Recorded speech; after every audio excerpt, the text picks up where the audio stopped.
Mas eu quero trazer aqui uma palavra profética, dentro da Bíblia, obviamente. E eu quero te convidar a abrir a sua Bíblia ou acompanhar na projeção. Levítico, capítulo de número 6. Levítico 6.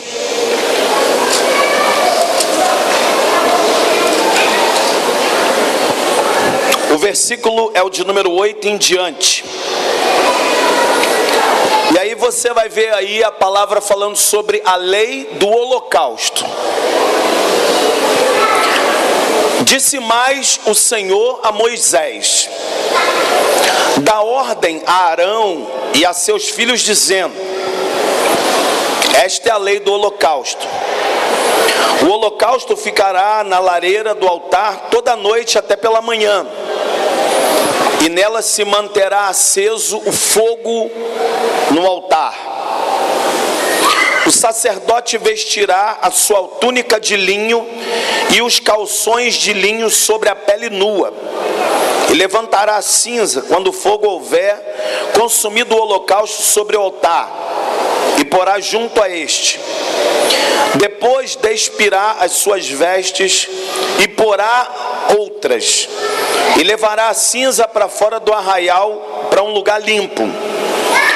O fogo, pois, sempre arderá sobre o altar, não se apagará, mas o sacerdote acenderá a lenha nele a cada manhã, e sobre ele porá em ordem o holocausto, e sobre ele queimará a gordura das ofertas pacíficas. Leamos todos. O fogo arderá continuamente sobre o altar, e não se apagará. A mensagem que eu quero trazer, em primeiro lugar, para quem fez o encontro, em segundo lugar, para quem trabalhou no encontro, e em terceiro lugar, para quem está aqui vivendo a vida cristã na Criativa, é como manter a chama acesa do encontro com Deus. Porque, presta atenção aqui, e eu preciso te falar isso aqui agora, para que você não seja pego de surpresa. O inimigo, e presta bem atenção nisso, o inimigo vai contra-atacar, porque ele perdeu. Nesse final de semana, o inimigo perdeu. O poder de Deus entrou no território dele e sacou mais de 200 vidas, e saqueou o inferno, e o céu está sendo povoado e ele é derrotado. Porém, o que começou lá em cima é apenas o início de uma longa jornada, e eu preciso da sua total consciência agora. O Senhor Deus, Ele não está preocupado que você corra uma corrida de explosão. Ele não quer que você saia igual um desembestado, correndo desesperadamente, e daqui a 1 quilômetro vai te dar uma dor, e você vai parar daqui a 1 quilômetro. A corrida da vida cristã, ela não é uma corrida de explosão de 100 metros. Mas a corrida da vida cristã é uma maratona, onde todo dia, toda tarde, toda noite, você vai ser convidado para correr. Eu estou correndo até hoje, e eu quero perseverar até o fim, porque Apocalipse vai dizer: aquele que perseverar até o fim, esse será salvo. Então Deus já fez a parte dele, mas o inimigo, ele é como um rabo de uma lagartixa morta. Você já viu quando você corta o rabo da lagartixa? O rabo da lagartixa está morto, ele está desplugado da lagartixa, mas ele fica trepidando. Então o inimigo, ele é assim, ele é sujo. E por exemplo, na parábola do semeador, A Bíblia vai dizer que o semeador saiu para semear, e que a primeira semente caiu à beira do caminho, e ela foi arrebatada. Ou seja, essa semente bateu, caiu, mas o inimigo veio, porque a pessoa não tinha entendimento. Então a primeira coisa que eu quero te dizer, para você manter a chama do encontro com Deus acesa, amanhã, daqui a 3 meses, daqui a 6 meses, daqui a 1 ano, 10 anos, é dizer para você o seguinte: busque entendimento na profecia de Deus, que é essa aqui. Sabe por que tem muito crente sofrendo? Porque está indo atrás de pregador maluco, gente que não está falando nem eira nem beira, falando texto fora de contexto, e tem gente sofrendo porque não tem conhecimento da palavra. Ele é como uma planta sem raiz.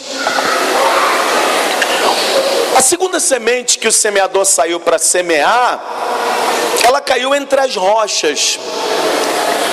E quando veio a tribulação, o rochedo, o símbolo da rocha é dificuldade, crise, perseguição. Então eu quero afirmar para você que você vai ter dificuldade, porque você vivia num mundo completamente avesso ao mundo de Deus, e agora você está entrando numa atmosfera espiritual. Você acaba de entrar num berçário, você é um neném, e vai ter dificuldade. As primeiras pessoas que vão te criticar serão as pessoas da sua própria família, aqueles teus colegas de cachaçada, de safadeza, aquelas tuas amigas. Cara, o mundo é isso aí, o mundo é mundo de mentira. Então quando você disser para eles que agora você entrou numa atmosfera espiritual, você vai sofrer perseguição, meu querido. Muitas vezes serão os da sua própria casa. Então entenda uma coisa: é necessário que você continue o que você começou lá, ou melhor, o que Deus começou com você nesse fim de semana. Muitos crentes que estavam completamente arrebentados, já estavam arrebentados, foram para lá. O pastor William, ele teve num determinado momento do encontro, Deus deu uma visão para ele, de que chegava nesse grupo 3 ovelhas extremamente gordas, bonitas, com muito pelo, muita lã.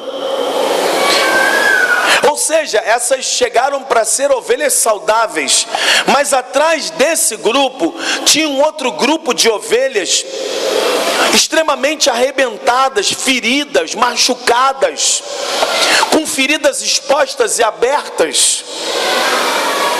Então de repente é você ainda, você está vindo de um processo, você está vindo de uma história pregressa, e o encontro com Deus, ele é um gatilho espiritual, é um método de evangelização em massa, é uma forma como Deus decidiu para te resgatar. Tem pessoas que no encontro elas são tocadas por aquilo que elas ouvem. Há pessoas que no encontro com Deus elas são tocadas por aquilo que elas veem no encontro. E há pessoas que são tocadas no encontro por aquilo que elas sentem. Cada um é tocado de um jeito, é um método plural, e o Espírito Santo, ele é o grande maestro, e que vai trazendo as ovelhas que estavam perdidas da casa de Israel, e então ele vai e resgata essa pessoa, mas você ainda começa um tratamento espiritual. Não é assim, tá, agora meus problemas acabaram. Eu quero ser muito verdadeiro com você. Eu não sou um homem de caminhos de rodeio, não. Eu quero dizer a verdade para você. E você vai enfrentar dificuldades espirituais, como todo mundo que está aqui dentro. E no terceiro grupo de ovelhas, olha bem isso. Aquelas que estavam muito lá na retaguarda, de repente olhando na visão, fazia assim, ó. Essas ovelhas meio que como uma bola de sabão, elas implodiam e sumiam. E eu não sei se isso vai ser você, porque eu quero te dizer uma verdade: nem todo mundo que passou pelo encontro realmente teve um genuíno encontro com Deus e o seu coração, ele se converteu. Então é hora de você entender e separar aquilo que foi um momento de forte emoção para aquilo que Deus quer de profundo. E aí vem a terceira semente caindo no meio dos espinhos. E o que são os espinhos na parábola do semeador? É a fascinação do mundo, é o brilho do mundo, é o mundo. O nosso inimigo, nós temos vários inimigos. Primeiro, o nosso maior inimigo chama-se Satanás, Lúcifer, o anjo caído. João 10,10 diz que ele veio para roubar, matar e destruir. Em segundo lugar, o nosso segundo inimigo é o mundo e os prazeres do mundo. Meu querido, minha irmã, meu amigo, eu não nasci na igreja, eu sei o que é o mundo. Só que o mundo, ele é uma grande miragem, é o canto da sereia que te enfeitiça. Parece um canto interessante, mas é um canto mentiroso, e quando você menos esperar, ele te suga. E a fascinação do mundo. Então eu não tenho como não te orientar, eu já estou como um guia espiritual te mostrando. Virão propostas, virão manjares para você. Aquela rapaziada, aquelas tuas amigas, elas não vão deixar de ser sua amiga, não vão deixar de ter relacionamento. Você não vai se encastelar, você não vai se rodear de uma bolha e agora vai dizer assim: não, agora não. Você está começando uma nova perspectiva espiritual. Mas no texto que eu acabei de ler, que é um texto do Antigo Testamento, havia uma tribo de Deus chamada tribo de Levi. E dentro dessa tribo havia a responsabilidade de um homem que era o sacerdote. E esse homem, ele tinha que todo santo dia, ele tinha que pegar a lenha e ir no pátio externo do altar, do sacrifício, e ele tinha que colocar naquele altar lenha. Lenha. E para que lenha? Para continuar pegando fogo.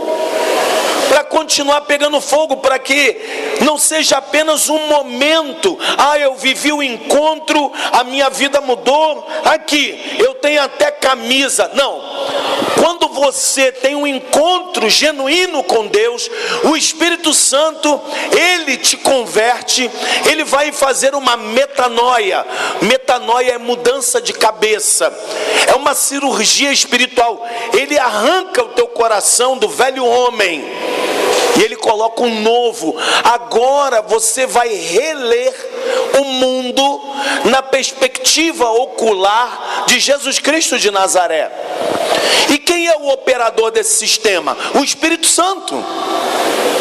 E o Espírito Santo, entenda isso, o Espírito Santo é uma pessoa que você tem que se relacionar. Por exemplo, imagine você que está aqui e é casado. Imagine, por exemplo, que você está casado, mas eu vou falar aqui, por exemplo, aos maridos. Você não dá um carinho para sua mulher, você não chama sua mulher para sair, você não beija sua mulher, você não fala que ela é linda, cheirosa, gostosa, maravilhosa. Você não faz nada diferente. E eu te pergunto, isso é casamento? Isso é relacionamento? Não! É um relacionamento apenas de nome. Então a mesma coisa no mundo espiritual. Ei, presta atenção. Se você está dizendo que é crente e você não se relaciona com o Espírito de Deus, esse fogo que você recebeu lá em cima, ele vai ser um fogo momentâneo.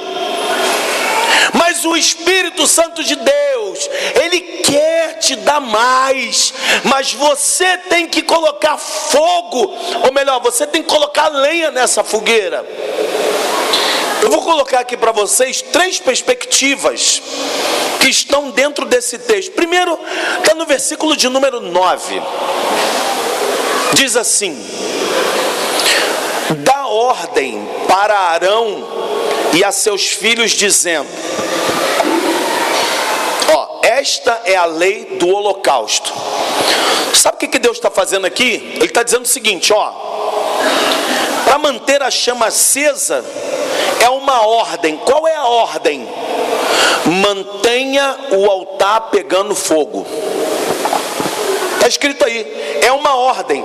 Dá ordem para Arão e para os seus filhos. Eu estou aqui em nome de Deus para te dar uma ordem.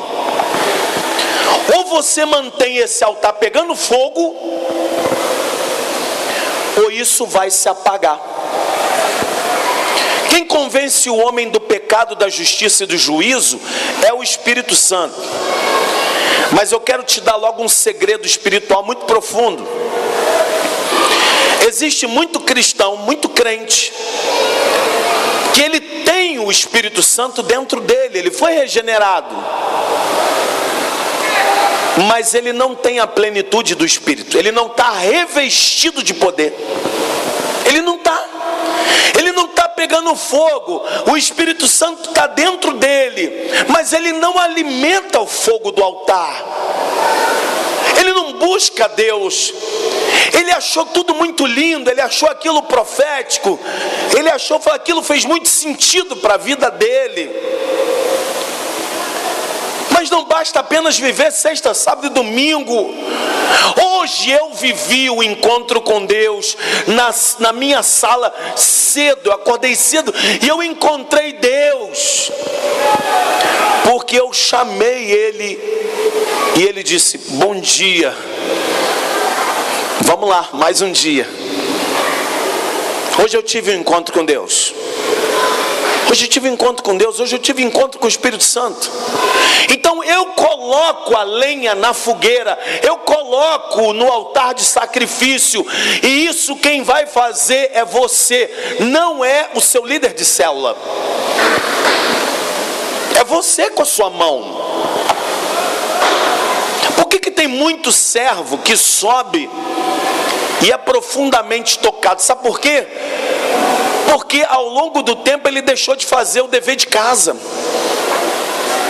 Assim como um casamento acaba por causa de uma rotina ruim, o fogo do Espírito se apaga se você não estiver colocando lenha no altar do sacrifício. Não tem como. O nosso Deus é Deus do fogo. Ele se manifestou com fogo na sarça ardente com Moisés, com Abraão. Ele se manifestou com fogo no monte com Moisés, aí sim. Ele se manifestou com fogo quando Elias e os profetas de Baal entraram no embate. O nosso Deus é Deus de fogo. Os seus olhos são como chamas de fogo. Quando veio o derramamento do Pentecoste, veio através de fogo em línguas individuais. Então o nosso Deus é Deus de fogo. A Bíblia diz que Ele é fogo consumidor. E o fogo ele tem várias funções. E uma delas é aquecer. No momento que você se afasta de uma fogueira, você vai ficando frio. Então, manter a chama acesa é uma ordem.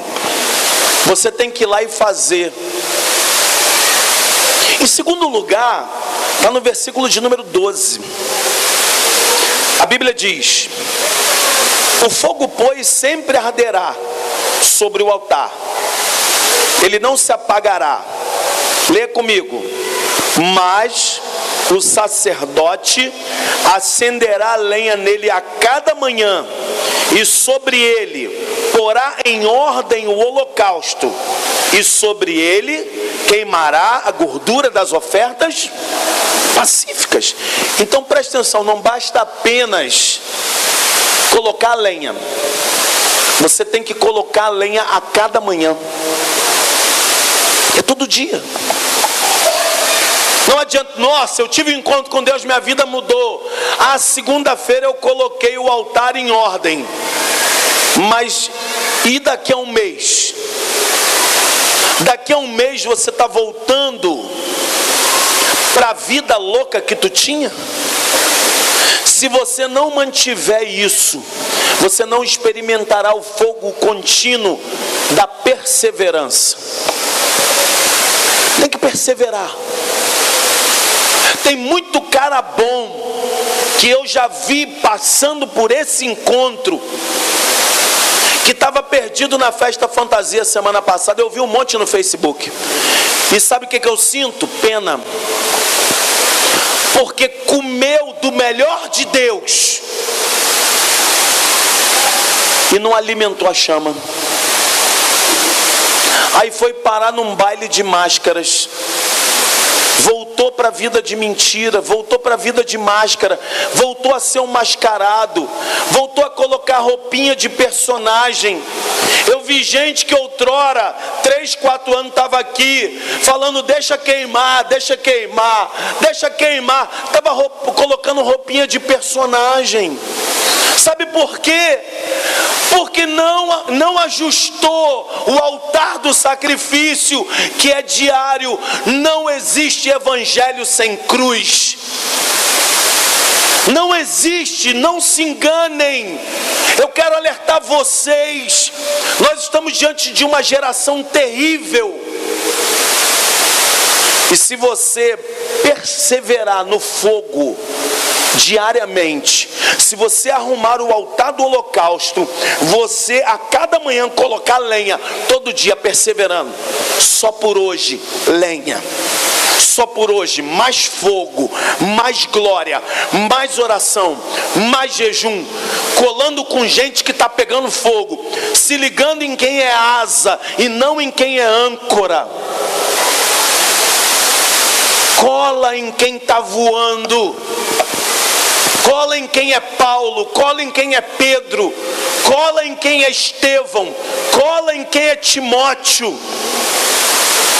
E aí você vai continuar voando, você vai para níveis impensáveis há 3 meses atrás.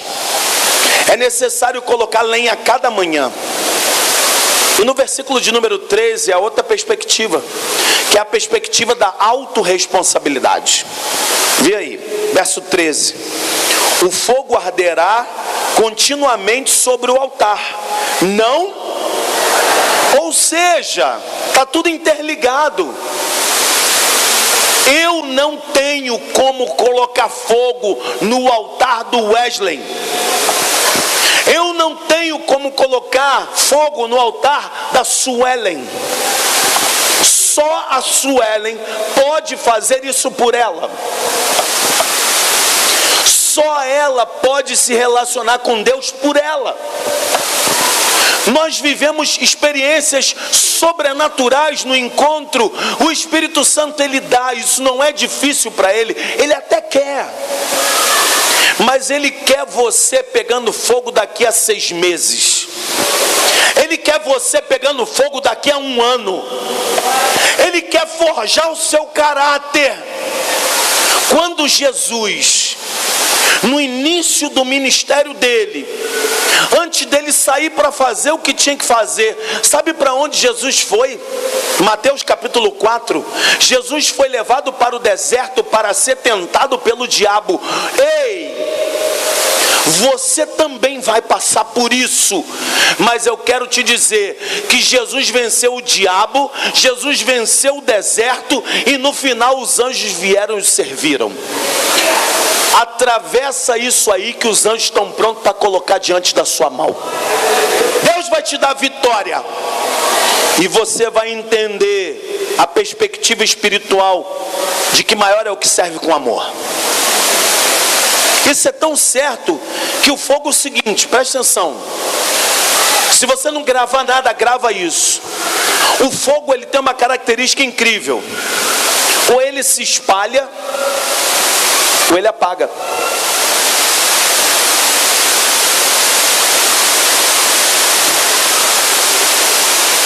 Ou ele espalha, ou ele mingua.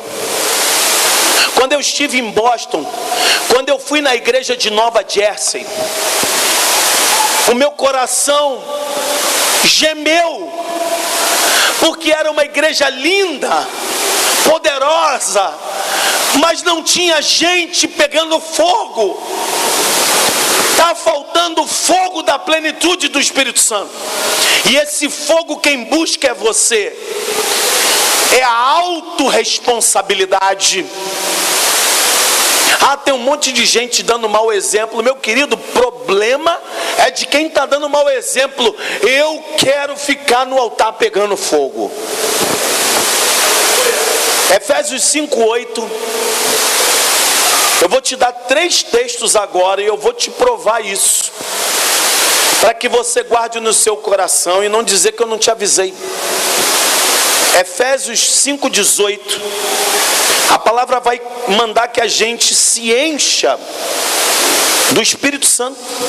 Lê comigo. E não vos embriagueis com vinho, na qual há dissolução, mas enchei-vos do Espírito. É para você se encher. Significa que você pode ser cheio, cheio, mais cheio, completamente cheio, a ponto de transbordar. Mas o transbordamento está intimamente atrelado à tua busca. Quem não busca não tem. Quem busca tem a ponto de transbordar. O Espírito Santo, ele quer dar, mas ele está falando, ó, enchei-vos. É autorresponsabilidade. E não adianta você dizer assim, puxa vida, eu vivi um tempo no passado de glória. Olha, o que passou, passou. Você tem que reacender a chama é hoje. Enchei-vos do Espírito Santo.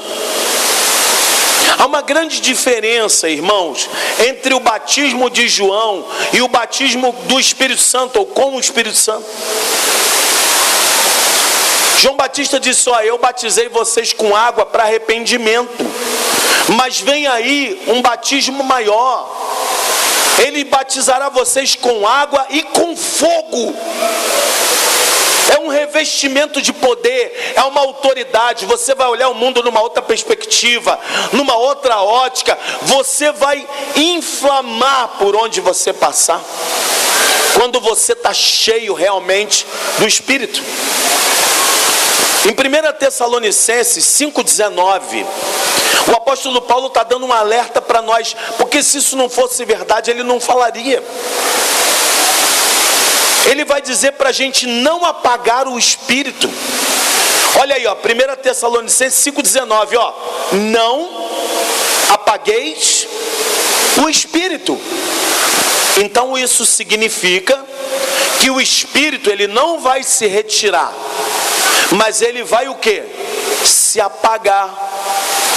Sabe aquele negócio do fogo baixo? Sabe aquele fogo minguadinho? Sabe quando você coloca na fogueira, fica muito mais aquelas cinzas? Não apaguem o Espírito, crente. A igreja evangélica está precisando de crente que pegue fogo. A igreja está precisando de crente que irradie calor. Tem crente que está parecendo um freezer prosdóximo, ligado no máximo. Você olha para a pessoa, e a gente conversou isso. Olha, tem crente que você olha para ele e fala, meu amigo,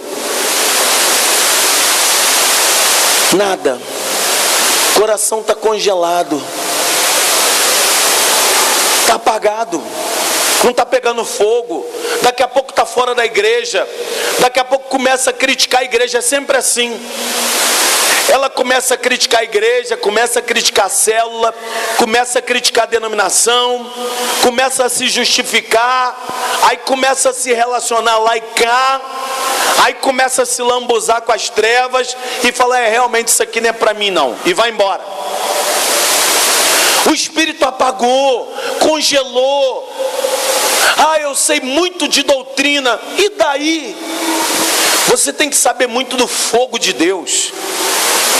Buscar isso para a sua vida.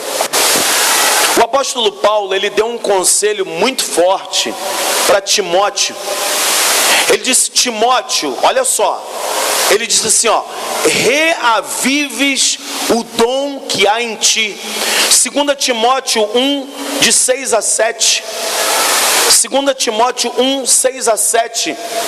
Paulo, discipulando Timóteo, falou para o pastor: ó, Timóteo, por esta razão, pois, eu te admoesto que reavives o dom de Deus que há em ti, pela imposição das minhas mãos. E a palavra reavivar, no original grego, está ligada a fole. Sabe o que é um fole? Muita gente aqui não sabe o que é fole. Fole é um instrumento de sopro que faz assim, ó.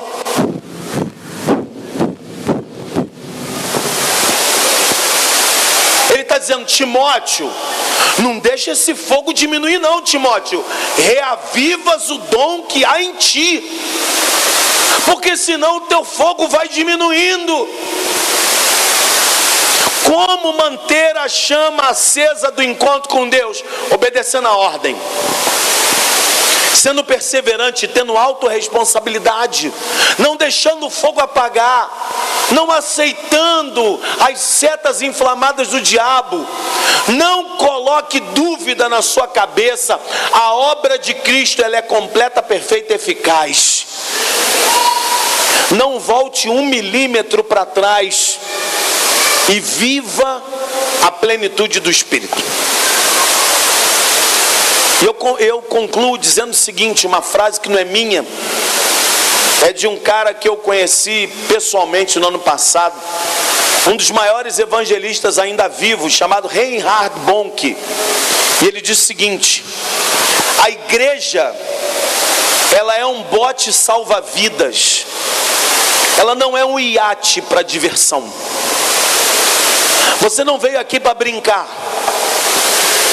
Você não veio aqui para brincar com as coisas de Deus, porque tudo que é de Deus é muito sério. Deus decidiu em 4, 5 e 6 de maio, Ele pegou um bote e Ele jogou, porque você estava afundando. Então eu digo para você: agarra nesse bote, busca Deus, coloca fogo no altar, e eu tenho certeza que o reencontro te espera já já. Deus tem um propósito em tudo que aconteceu com você nesse fim de semana. Ele quer mudar a sua vida 180 graus. E Ele já começou a fazer isso. Agora, continua correndo até o fim, até a jornada final. Que Deus te abençoe. Conte com a gente. Conte com os supervisores, conte com os líderes de célula, conte com a escola teológica criativa, conte com os ministérios dessa igreja. Quer trabalhar? Tem trabalho. Não, ó, presta atenção, não fique esperando ninguém te chamar, não. Se apresenta para o serviço, porque serviço não vai te faltar. E Deus colocará vidas na sua mão, e Ele será glorificado por tudo que começou nesse fim de semana. Que Deus te abençoe em nome de Jesus. Amém?